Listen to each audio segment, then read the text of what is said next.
Good morning. How is everybody? All one of you? I like this time of day because it's a bit quiet.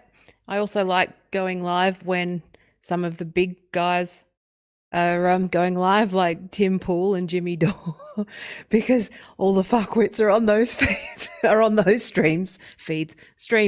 So I like having a nice quiet thing. Anyway, I'm aware of the shadow situation.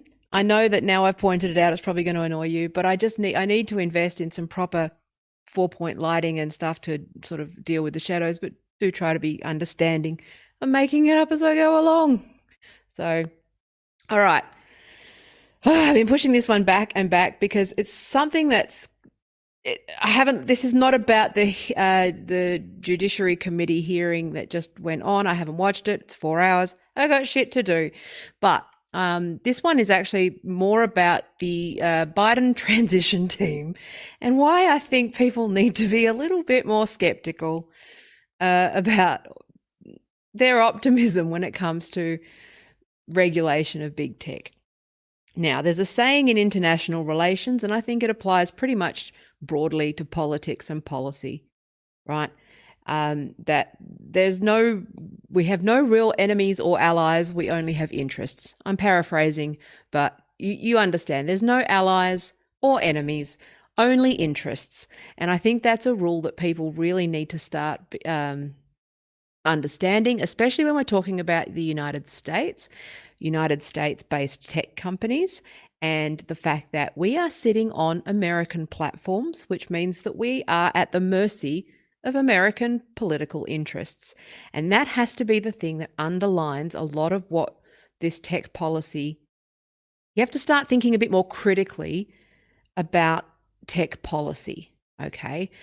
There's things that we can do country by country, but the fact that the world's largest hegemonic force outside of, Britain, right?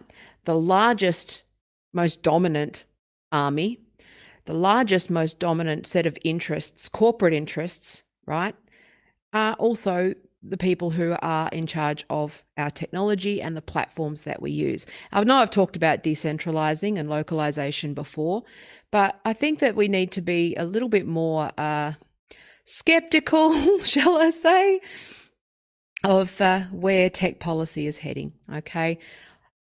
People keep saying that there's going to be Section 230 reform. I'm not so convinced, and I'm going to show you why, okay?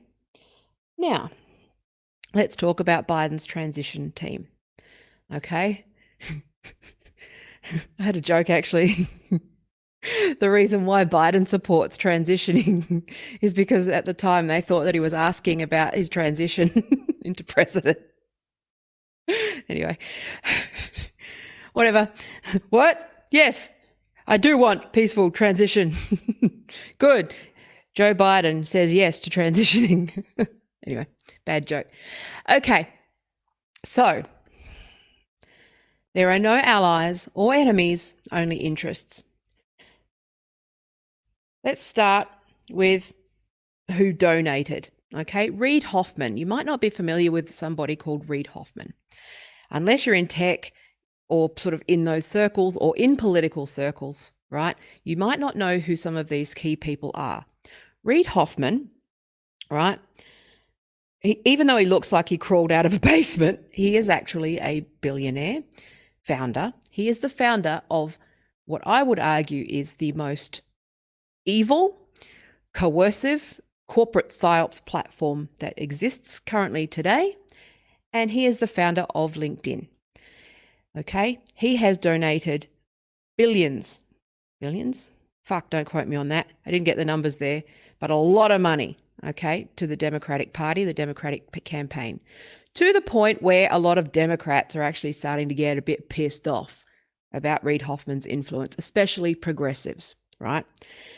Now, I'm not going to go too far into this one person because I could actually do probably a week's worth of videos on LinkedIn and LinkedIn's psyops and dark patterns and gaslighting alone.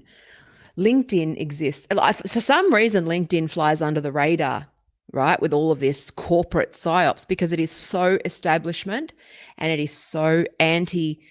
If you want to use a case study in sort of evil user manipulation into the fucking Borg, look at LinkedIn and all the design patterns and dark patterns. They have been like sued and sanctioned and fucking all these things over through the industry and been in trouble for so many different fucking evil things over the years. You have no idea. And LinkedIn somehow just fly under the radar, right? Reid Hoffman is the founder of that platform, right? He's a very staunch anti-Trumper. He poured a lot of money into the campaign. Okay, he has a lot of influence, right? So actually, let's do a quick screen share because I'm going to show you something, right? Hopefully screen share works. Oh, there we go. Hang on. So where the fuck is Reid Hoffman? Hang on. Reid Hoffman. Look at this. LinkedIn founder Reid Hoffman. Look at this. No offense, but if not, see, the reason why I'm quite happy roasting these guys and seeing them for what they are is because I worked with guys that basically are cookie cutter versions of these guys. They're not credible other than the fact that they got lucky and had money and had the right friends, right? They didn't invent anything particularly innovative. They got fucking lucky, okay? This dude who basically looks like he crawled out of the fucking red pill forum and put on a fucking shirt for this photo shoot, right? These are the people that run Silicon Valley, okay? Now, I'm not going to make fun of people because of their appearance, but come on, man. Come on. So this guy has a tremendous amount of influence. LinkedIn founder Reid Hoffman and his billions are disrupting the Democratic Party, right? So billionaire LinkedIn founder Reid Hoffman is a major Democratic donor and has become a key figure in raising money and power. But as Vox's Theodore Schleifer reports, Schleifer, his approach hasn't always been popular among Democratic operatives, right? Hoffman's main focus seems to be on unseating Trump, but it's unclear how or if he'll stay involved beyond 2020, blah, blah, blah. So anyway, you just need to understand that there's a lot of money being poured into this, right? And he's just one of them. Now, he's not even on Biden's transition team. That's my main point. Okay? I do have a point somewhere. Fucking don't be naive about this stuff, okay? You look at the makeup of Biden's transition team, right? Which is, first of all, right, I've got a whiteboard now with names because I forget, right? I can't forget names and details and numbers. You see that. I sort of wander off and say the wrong thing and misspeak. So if I'm looking here, right? Oh, here we go. Reid Hoffman, famous quote. Do you know what he said? A vote for Biden is a vote for American business. Reid Hoffman, okay? No allies, only interests. So a lot of this sort of being in bed with big tech stuff, right? You need to okay, first of all, there's a fuck ton of lobbyists in the Biden transition team, okay? It does look like they have tried to create the illusion of balance, right? That's the thing that you need to see is that they've really just thrown a few organizations a bone. But when you actually look at the makeup of a lot of these people, most of them are all PR people, policy people, government relations people working out of big tech. Now, I qualify this, which is that many of these people may actually be like me, former industry people who are genuinely sort of went in this for the right reasons, saw that it turned ugly and are sort of trying to fix it, right? Principle of charity. If I see it, then I'm sure that they do as well. However, a lot of them have had lobbying roles. They have been sort of instrumental in like the number of former Facebook people in this fucking thing, right? This is what you need to understand is the relationship between the Democrats and Facebook is extremely tight, right? They have basically stacked it with lobbyists, people who have been known to misbehave. Like in a former podcast I did with someone like ages ago, someone who works in ICANN, and basically part of Facebook and Twitter and Amazon's MO and Google as well is to rock up to these meetings with swarms of lawyers, and they basically just dominate everybody, right, into just seeing their interests. So they make it look like they're sort of cooperating, but also, there's a show of force. The lawyers show up, the corporate lawyers. So, but, you really need basically, right, in the transition team, you've got the head, I think, of the transition who is on the Facebook board, right? You've got people who are sort of program managers, former program managers at Facebook in agency review. You've got congressional relations people who was like a former Facebook lobbyist, right? I'm not going to name names because the general counselor, right, is a fucking person who like helped Facebook work out Cambridge Analytica, right? They are like, not to mention the sort of tenuous relationships between actual Cambridge Analytica operatives, like people who fucking did that shit, who worked with the Democratic Party and developed all of the tech tools and all of these things. They're all in bed together, okay? You've got fucking, there is a couple of people, I think, what's her name? Sarah Miller, right? And she's an activist, but she's one person, right? Most of it is lobbyists, right? Kamala Harris's brother-in-law is right. He is what is he? The something for Uber. He's a fucking executive at Uber, right? And again, there's no allies, only interests, but still. But basically, this is somebody who, there is a direct conflict of interest here, right? Especially when it comes to the fact that the Democrats have promised to address gig workers and exploitation, right? All of these tech companies exploit labor, right? They use, especially with content moderation, right? A lot of it is offshored, where the most vulnerable poor people are in fucking the most disgusting conditions, being subjected to the most disgusting and hateful shit that you could ever see. Paid no money, given no like real support other than access to counseling, but they're not, they're treated, they're new sweatshops. Content farms, fucking ad agencies, digital agencies. I was talked about this pink collar shit before. All these people that Fiverr farms, all these things. They are all low-paid offshore people or juniors or interns, and the exploitation of labor in tech is huge. Now, yes, they have actually incorporated a number of labor unions, but yeah, like again, you've got to this is the thing, you've got to have a sort of balanced view on this, which is that when you're building a cabinet, you do need to represent a number of stakeholders, including stakeholders that you don't agree with, right? But the fact that it is so heavily stacked, so all of the people who are working are either sort of VP of like global policy, right? Government affairs, lawyers, right? The big tech have been pouring fucking a fortune into the Democratic campaign. I've talked about all of the ad bullshit, right? That legitimate information campaign known as Cats Against Trump that was actually able to run ads despite their not legally being allowed to run ads. All that dodgy shit, right? They're all in it, okay? The people who created the tech, Acrobat, people who created the CRMs, they're all former Facebook employees. Many of them built the tools that Cambridge Analytica exploited. Okay, so don't be naive, first of all. All right. Right. There's one of Harris's close friends is like a senior VP in like government relations at Google, right? Sorry, senior manager or something, right? PR, right?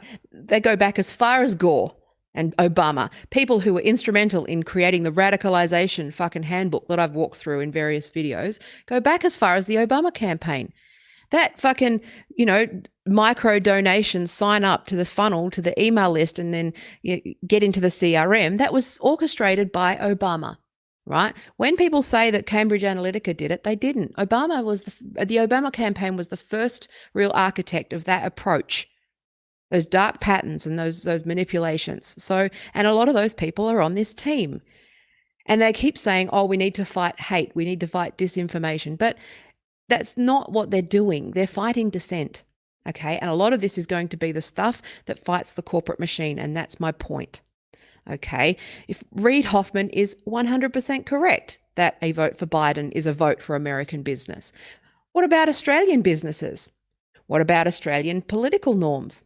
What about the use of the word cunt, right? That Americans find heinous, but we use with abandon. Okay, this is why you need to sort of start taking this bird's eye view of things and look at it from international relations perspective and see that the corporate interests are the thing that win and that they will not regulate big tech in any meaningful way.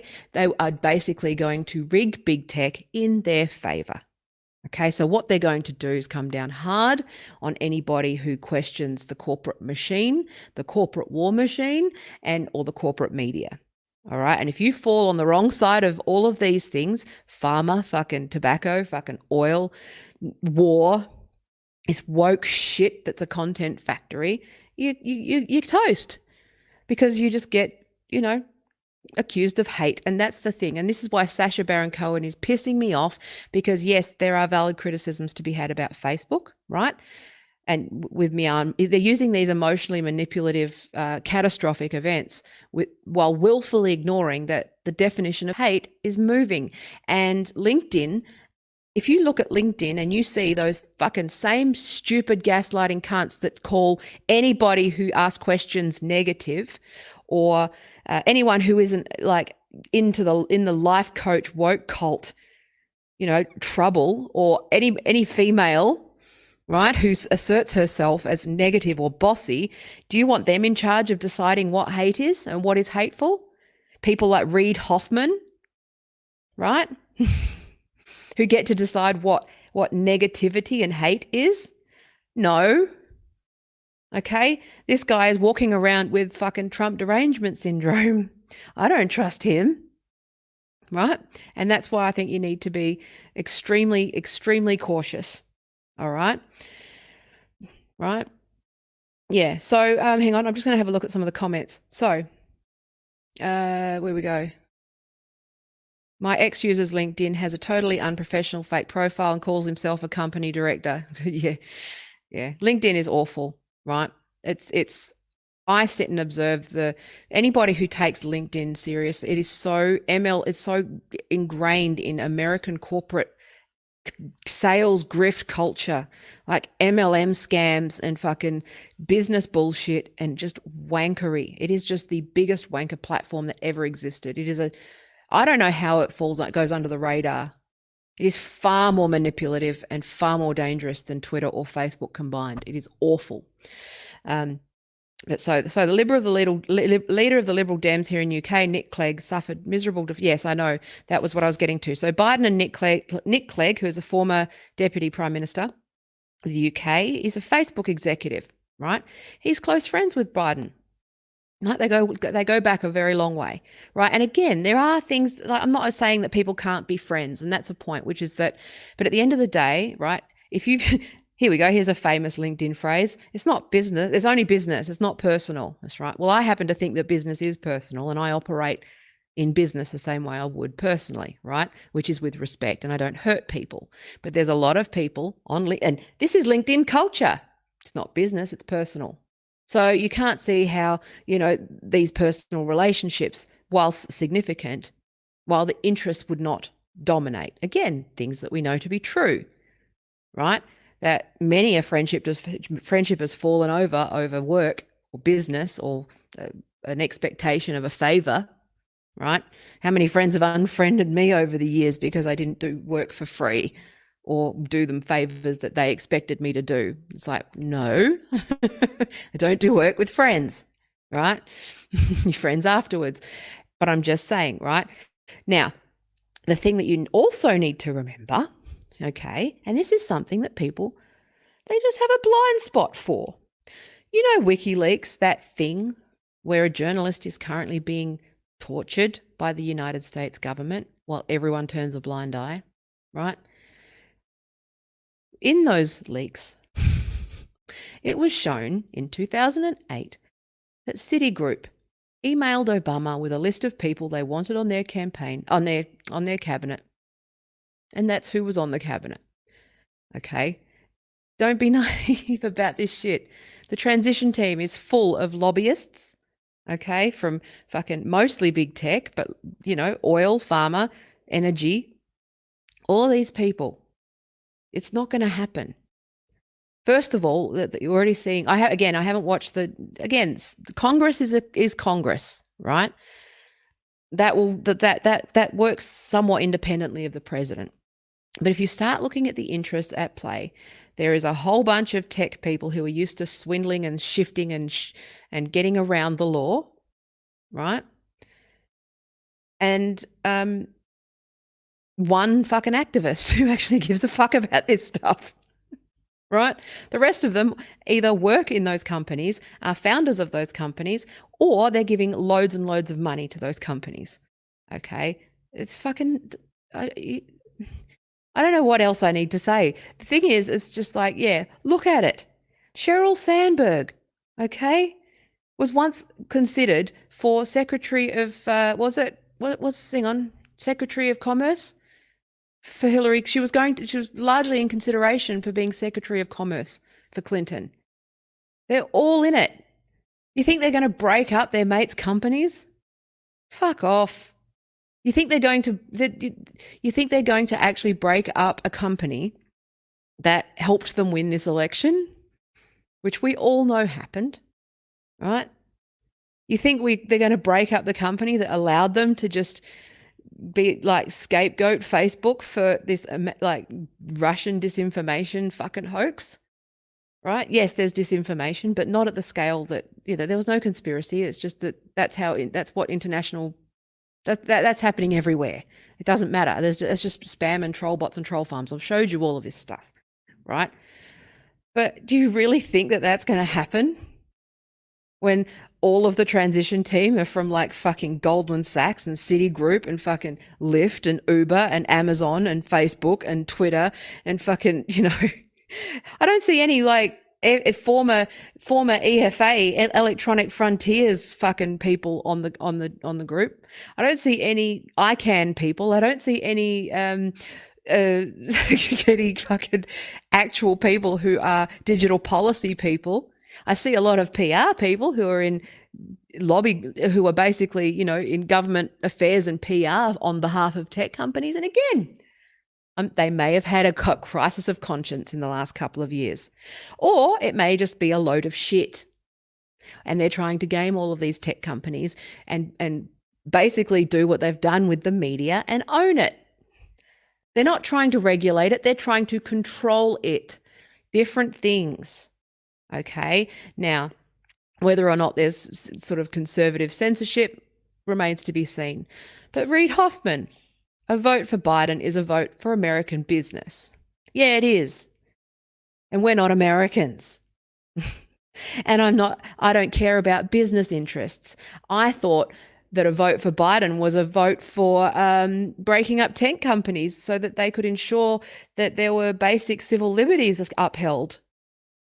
I didn't realize that it was a vote for American business interests, which are completely at odds. Do you know what's also in line with American business? At-will employment, fucking union breaking, no unions, no sick pay, fucking no paid maternity leave, the only nation in the world without paid fucking maternity leave, no universal health care. That's American business interests. Awesome. Big pharma, transing kids, fucking oil, poisoning kids, tobacco, war, bombing children in Syria, right? CNN, like making it so that withdrawing from fucking Afghanistan is somehow a bad idea in a 20-year war that was started by the United States government because they thought the dude was in a cave when he wasn't. Right? Yeah, it is a vote for American business, which means that we need to find ways to get off these platforms and leave the Americans on them because they are dominating our culture, they are dominating our conversations, they are dominating our thoughts, they are fucking our kids into cults, right? Into these ridiculous cults. And it's just not going to happen. It's not going to happen. Don't be fucking naive. Whoops, there's an alarm. Sorry about that. Hang on. Nope, it stopped. Good. Right. That's a 25-minute alarm for my video. But yeah, anyway. So Diane said, totally scary. I thought Zuckerfeck was up the fart's ass. Yep. That's how deluded I was by the spin. I don't understand what you mean. Yeah. But he's not. Like Zuckerberg is on it. Can I be honest? I know that this sounds dodgy, but like there is complexity to this, but Zuckerberg is just trying to plug leaks left, right, and center. He's doing the best. I do believe he's doing the best he can, but they're very good at demonizing him because he won't comply with what they want to do, which is make Facebook The same as Twitter, which is that there's one narrative, which is that main narrative. Facebook at least see the benefit in there being multiple narratives and protecting free speech, right? But Twitter has gone full fucking. Again, look into how many people who work for the fucking CIA work at Twitter, right? Look into fucking, what is it? I can't remember, but you know, the army and the military all work in these fucking things. Don't be fucking stupid, right? There's no free speech. They're not going to regulate it. They're going to do a token amount of tweaking around the edges to keep the progressives on side, but they're sidelining every progressive. AOC is sidelined, right? Yes, they do have some like union people, but they're few and far between. They're mostly lobbyists and mostly corporates. Okay, it's not going to happen. All right, and just keep remembering that Citigroup chose Biden's cabinet with an email. And that's what's happening with big tech right now. They're recommending all their friends. We're going to work towards a solution that's geared 100% towards the interests of our donors and us, and not towards the actual benefit of people who are using the platform, despite the fact that you sold us something else and changed the deal on us and are now using it as a weapon against us. So anyway, any questions? Is there anything else to say? Reid Hoffman. Let's have a look at this, right? Let's have a look. Screen share. Reid Hoffman, July 29, 2020. A vote for Biden is a vote for American business. Trump inherited a great economy from its predecessors. Oh, really? You mean the one where he bailed out Citigroup after Citigroup picked his cabinet? That one? And then went to war? That one? And no one had health care? That one? And people still had at-will employment and no minimum wage? Okay. Okay. Right. There we go. It's Trump. Fixing an economy. Yeah, it is fixed, but not in that way. It's fixed. It's rigged. Okay. My dad always said that the Yanks keep starting wars because they're desperate to win one on their own, and they never have. Land of the free, my ass. Well, no, it makes money. And basically, they want the resources. It's got nothing to do with that. It's actually just the fact that a lot of people get a lot of money, right? It's just a lot of money in it. Military-industrial complex. The media exists to manufacture consent. Read your Chomsky. To manufacture consent by the public in order to go along with the war. And the reason why fucking Zuckerberg's in the crosshairs is because Zuckerberg largely supports dissenting voices. Okay? And that's the thing, is that he actually believes it. Jack doesn't believe in it. Jack is part of the machine, right? They only want one voice, one narrative, and that is this scarily fucking. Have you seen how they just fall into line with the headlines and the same words, exact same patterns of language, same tweets? It's astonishing to me, right? I've gone through this a few times, like how you can just plant something, and it's basically like running a script. It's running a script, like a troll bot script, but they're actually people.